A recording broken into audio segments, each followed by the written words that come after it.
Environment Management Lesson number 4, Standard 10th, Science and Technology.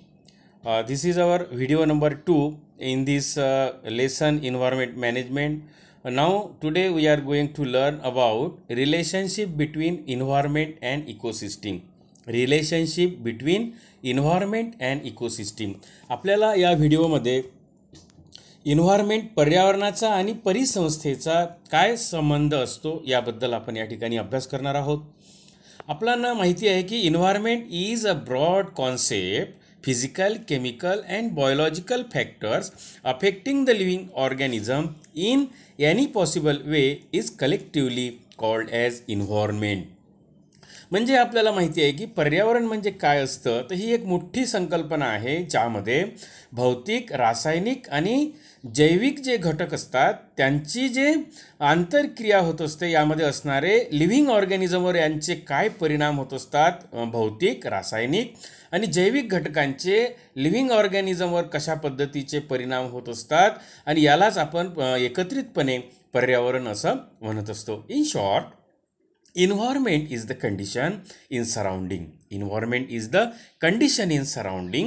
It includes many biotic, abiotic, natural and artificial factors. याचाच अर्थ असा होतो की आपल्या पर्यावरणामध्ये जैविक, अजैविक, नैसर्गिक आणि म्हणजे आर्टिफिशियल, ज्याला आपण कृत्रिम म्हणतो, या घटकांचा समावेश होतो. जैविक, अजैविक, नैसर्गिक आणि कृत्रिम मानवनिर्मित पदार्थाचा समावेश होत असतो पर्यावरणामध्ये. There are two main types of environment. One is natural environment and other is artificial environment. म्हणजेच यावरून आपण आपल्या पर्यावरणाचं दोन विभागामध्ये आपण त्यांचं विभाजन करू शकतो. नैसर्गिक पर्यावरण आणि कृत्रिम पर्यावरण किंवा मानवनिर्मित पर्यावरण आपण त्याला म्हणू शकतो. Okay, so we learn here natural environment. What is natural environment and which elements or which are the constituent of natural environment. Natural environment consist of air, atmosphere, water, land, living organisms etcetera. म्हणजेच नैसर्गिक पर्यावरण हे हवा, वातावरण, पाणी, जमीन आणि जे जैविक जीव असतात या सर्वांपासून आपलं नैसर्गिक पर्यावरण बनलेलं असते. Continuous interactions occur between biotic and abiotic factors. Their interactions are very important. आणि या नैसर्गिक पर्यावरणामध्ये यातले जे जैविक आणि अजैविक घटक असतात, जसं जमीन ही अजैविक घटक आहे, पाणी अजैविक घटक आहे, या निसर्गातल्या या अजैविक घटकांमध्ये आणि जैविक घटकांमध्ये, वनस्पती आणि प्राण्यांमध्ये, सूक्ष्मजीवांमध्ये एक इंटरॅक्शन्स होते. इंटरॅक्शन्स म्हणजे आंतरक्रिया होते आणि ती होणं अत्यंत महत्त्वाची असते. हे झालं नैसर्गिक पर्यावरणाबाबत. So we learn here artificial environment is also affecting the natural environment directly or indirectly. आता या तंत्रज्ञानाच्या आणि औद्योगिक क्रांतीच्या काळामध्ये जे मानवनिर्मित पर्यावरणाचं जे काही आहे त्याचा परिणाम हा नैसर्गिक पर्यावरणावर डायरेक्टली होतो किंवा इनडायरेक्टली होतो, आणि हा होताना आपल्याला दिसतो आहे. Basically environment consist of two basic factors. म्हणजे इन्व्हायरमेंटमध्ये दोन महत्त्वाचे जे घटक असतात, मूळ घटक, biotic factor and abiotic factor. आपल्याला माहिती आहे की जैविक आणि अजैविक घटक हे खऱ्या अर्थानं पर्यावरणाचे मूळ घटक आहे. The science that deal with the study of interactions between biotic and abiotic factor of the environment is called as ecology. इकॉलॉजीबद्दल आपण शिकतो आहे परिसंस्था. इकॉलॉजी मीन्स परिसंस्था. मग ह्या परिसंस्था म्हणजे काय होते, तर it is a science. Ecology is a science which deals the study of interactions between biotic and abiotic factor of environment. पर्यावरणामधले जैविक आणि अजैविक घटकांमध्ये होणारी जी काही आंतरक्रिया असते त्यालाच आपण परिसंस्था असं सुद्धा म्हणतो. परिस्थितिकी आपण त्याला म्हणतो. Basic functional unit use to study the ecology is called ecosystem.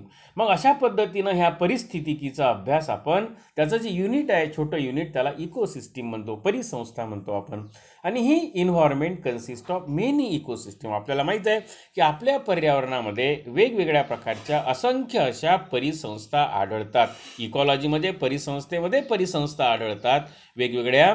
आणि we have studied some ecosystem in earlier classes also. आपण यापूर्वीसुद्धा 8वी आणि 9वीच्या वर्गांमध्ये परिसंस्थेबद्दल शिकलेलो आहोत. उदाहरणार्थ एक small pond is an ecosystem whereas the earth is the largest ecosystem. आपल्याला माहिती आहे एक छोटंसं एक डबकं असेल, पाण्याचं पाणी साठणं ज्या ठिकाणी पाणी असते त्या ठिकाणचं पाणथळ प्रदेश असेल, पाणथळ जागा असेल, ते एक छोटी परिसंस्था असते. त्यामध्ये सुद्धा जैविक आणि अजैविक घटक असतात. त्याच पद्धतीनं आपली पृथ्वीसुद्धा इतकी मोठी प्रचंड मोठी एक परिसंस्था आहे. So we can say it is earth is largest ecosystem. In brief, biotic and abiotic factors occupying a definite geographical area and their interactions collectively constitute the ecosystem. आणि याचमुळं काय असते की आपल्या पृथ्वीवरचे जे काही जैविक आणि अजैविक घटक असते वेगवेगळ्या एरियामधले असेल, भूप्रदेशामधले असेल, त्यांच्यामध्ये जी काही इंटरॅक्शन्स होते, आंतरक्रिया होते, त्याला पण आपण परिसंस्था असं म्हणतो. Now here can you recall सेक्शनमध्ये आपण बघूया which cycles are operated in environment and what is their importance. वेगवेगळे चक्र असतात. त्या ऑक्सिजन सायकल असेल, नायट्रोजन सायकल असेल, कार्बन सायकल असेल, बायोजिओ केमिकल सायकल असेल. There are many types of cycles in the environment and what is their environment importance विचारलेलं आहे. मग त्याचं महत्त्व काय आहे. ह्या जैविक चक्र प्रत्यक्षात ते असणं का गरजेचं आहे ते पण आपण या ठिकाणी बघणार आहोत. इन्व्हायरमेंटल बॅलेन्स, आपलं जे पर्यावरणाचं जे समतोल असतो, environmental balance is maintain through continuous operation of various natural cycles like water cycle, carbon cycle, gaseous cycle like nitrogen, oxygen cycle etcetera. म्हणजे आपल्या पर्यावरणाचं जर आपल्याला इन्व्हायरमेंटमध्ये जर बॅलेन्स मेंटेन करायचा असेल, समतोल जर आपल्याला राखायचं असेल, तर हे सर्व जे चक्र असते, नैसर्गिक चक्र, यांच्यामध्ये मेंटेनन्स असणं, ते कार्यरत असणं अत्यंत आवश्यक असतंय. Environmental balance is also maintain due to various food chain of ecosystem. यापूर्वीसुद्धा आपण अन्न साखळ्या पाहिल्या. मग जर आपल्याला पर्यावरणामध्ये जर योग्य समतोल पाहिजे असेल तर वेगवेगळ्या अन्न साखळ्या ज्या असतात त्यासुद्धा असणं अत्यंत आवश्यक असते. ह्युमन एक्झिस्टन्स, मानवाचं जे अस्तित्व आहे, human existence is totally impossible without the existence of nature. आपल्याला माहिती आहे मानवानं किती प्रगती केली असली तरी निसर्गाचं अस्तित्व असल्याशिवाय मानवाचं अस्तित्व या पृथ्वीवर राहू शकत नाही. म्हणून human existence is totally impossible without the existence of nature. Hence it is basic responsibility of human being to preserve the nature without disturbing its balance. आणि म्हणून आपल्या प्रत्येक मानवाचं कर्तव्य आहे की आपलं नैसर्गिक पर्यावरण जे आहे ते योग्य असलं पाहिजे, त्याला डिस्टर्ब करायला नको किंवा त्याला हानी पोहोचू नये, यासाठी आपण जागरूक असलो पाहिजे. It is said that we have got this earth planet on lease from our future generation and not as an ancestor property from our ancestor. म्हणजे पूर्वजाकडून आपल्याला ही लीजवर मिळालेली आहे, काही राहण्याकरिता मिळालेली आहे, ही काही आपली पूर्वजाची प्रॉपर्टी नाही आहे. म्हणून आपण कशा पद्धतीनं वागलो पाहिजे, पृथ्वीची आपण कशा पद्धतीनं सुरक्षा केली पाहिजे हे आपण समजावून घेऊया. Hence we should not forget to conserve it for our self and for future generation. आपल्याला जर आपल्या पुढच्या पिढ्यांना हा निसर्ग हवा असेल, आपलं अस्तित्व हवं असेल, तर आपल्याला आपल्या पृथ्वीचं अस्तित्व राखणं आवश्यक असते. मग या इन्व्हायरमेंटचं आपण कन्झर्वेशन कसं करूया, इन्व्हायरमेंटल कन्झर्वेशनमध्ये त्याचं संरक्षण कसं करूया, आपण त्याबद्दल आपण इथे अभ्यास करूया. कॅन यू टेल सेक्शनमध्ये आपण बघू which factor affect the environment. मग कोणते असे घटक आहेत की जे आपल्या इन्व्हायरमेंटवर परिणाम करणार आहे. That what will happen if number of consumers in environment goes on increasing gradually. मग या इन्व्हायरमेंटमध्ये जर वेगवेगळे कन्झ्युमर्स जर इन्क्रीजिंग झाले तर काय घडणार आहे. What will be the effect of industry establish on river bank on the river ecosystem.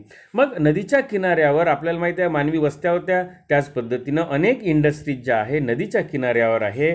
मग रिव्हर जी इकोसिस्टीम आपण पाहतो, नदीमधली जी परिसंस्था आहे त्यावर काय परिणाम होऊ शकते याचासुद्धा आपण अभ्यास करायला पाहिजे आणि त्याचे परिणाम आपण आपल्या सरकारांनी आपल्या लोकांपर्यंत पोहोचवायला पाहिजे. ऑब्झर्व अँड फील द आपल्याला माहिती आहे गंगा नदीच्या स्वच्छतेबद्दल आहे.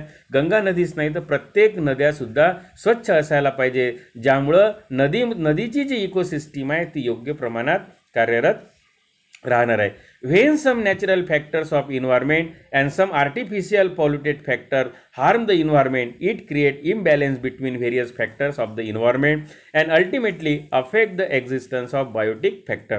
मग हे जे फॅक्टर्स असतात वेगवेगळे इन्व्हायरमेंटचं जे काही घटक असतात यामध्ये जे कृत्रिम पॉल्युशन आहे, कृत्रिम जे प्रदूषक असतात हे आपल्या निसर्गाला धोका पोहोचत असतात आणि त्यामुळं आपल्या नैसर्गिक परिसंस्थेचं जे बॅलन्स असते ते इम्बॅलन्स होते. म्हणजे त्याचं जे योग्य समतोल प्रमाण आहे त्यामध्ये काही जे हानिकारक घटक असतात ते अतिप्रमाणात वाढल्यामुळं सजीवाचं जे अस्तित्व असतं त्यामुळे नष्ट होण्याचं शक्यता असते. मग आता आपण या ठिकाणी ऑब्झर्व करतो, you can observe this chart. Factors affecting natural environment. Here are 2 types of environment आहे, नॅचरल फॅक्टर आणि मॅनमेड फॅक्टर आहे. नॅचरल फॅक्टर म्हणजे अर्थक्वेक असेल, फ्लड येते, पूर येतो, भूकंप होतो, व्हल्कॅनोज होतो, दीज आर नॅचरल फॅक्टर. मग मॅनमेड फॅक्टर कोणते आहे? डिफॉरेस्टेशन,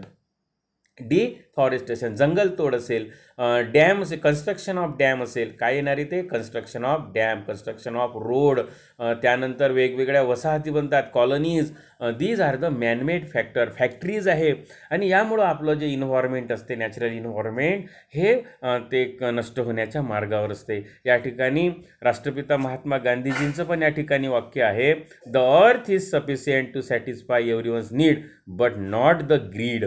पृथ्वी जी आहे आपली ही प्रत्येकाची जी गरजा आहे ती पूर्ण करते, पण आपली जी ग्रीड आहे, अति लोभ आहे, तो पूर्ण करू शकणार नाही. तर म्हणून आपण पर्यावरणाचं रक्षण करायला पाहिजे. At present many environmental problems have arise due to the effect of various natural and artificial factors on the earth. Environmental pollution is one of those main factors. Generally contaminations of any material, it is pollution. Unnecessary and unacceptable change in the surrounding environment due to natural event of human activities is called as environmental pollution. मग environmental pollution म्हणजे काय होते का, जे अति प्रमाणात एखादा घटक आपल्या पृथ्वीवर अस्तित्वात असतो आणि ज्याची गरज नसते, unnecessary and unacceptable change in surrounding, अनावश्यक जो बदल होत असतो पर्यावरणामध्ये आणि नॅचरल जे इव्हेंट असतात या मानवी ॲक्टिव्हिटीमुळं पर्यावरणाचं प्रदूषण होत असते. हे डायरेक्ट असो की इनडायरेक्टली चेंजेस असो, physical, chemical and biological properties ज्या असतात, जे आपलं हवा असते, पाणी आहे तर आणि जमीन आहे, या जमिनीचं भौतिक, रासायनिक आणि जैविक जे गुणधर्म असतात, मूळ गुणधर्म, ते हार्मफुल होत असतात, ते दूषित होत असतात आणि ज्यामुळं मानवाचं जे अस्तित्व आहे किंवा सजीवाचं जे अस्तित्व असते ते धोकादायक कंडिशनमध्ये येत असते. तर various reasons like population explosion, याला अनेक कारणं पण आहे. पॉप्युलेशन एक्सप्लोजन आहे म्हणजे अति लोकसंख्या वाढ आहे, fast industrialisation and indiscriminate use of natural resources. आजकाल इनडिस्क्रिमिनेट यूज, अनावश्यक गरजा आपण गरज नसताना पण नैसर्गिक संसाधनं आपण वापरत असतो. डिफॉरेस्टेशन अँड अनप्लॅन अर्बनायझेशन, आता झोपडपट्ट्यांचं मोठ्या प्रमाणात वाढ होत आहे, डिफॉरेस्टेशन होत आहे म्हणजे मोठ्या प्रमाणात वृक्षतोड होत आहे, वेगवेगळे रस्ते बांधकामासाठी, पूल बांधण्यासाठी, धरणं बांधण्यासाठी आणि कारखानदार उभारण्यासाठी. तर त्यामुळं सुद्धा आपलं इन्व्हायरमेंटचं पॉल्युशन होत असते. तर ओके, तर आपण या ठिकाणी look at this picture. Fog and pollution in city A problem. हा मेजर प्रॉब्लेम आहे. दिल्ली असो, नागपूर असो, मुंबई असो, तर फॉगमुळं होणारं जे पॉल्युशन आहे, हायवेवर होणारं जे काही पॉल्युशन असते, फॉगमुळं होणारे ॲक्सिडेंट असतात, ते सुद्धा मोठ्या प्रमाणात आजकाल होत आहे आणि त्याला इंडस्ट्रियलायझेशन, अर्बनायझेशन, डिफॉरेस्टेशन हे सुद्धा घटक जबाबदार आहे आणि वाढती लोकसंख्यासुद्धा आहे. तर या व्हिडिओमध्ये आपण इतकंच बघणार आहोत आणि नेक्स्ट व्हिडिओमध्ये आपण पॉल्युशनचे प्रॉब्लेम्स आपण बघणार आहोत. ओके.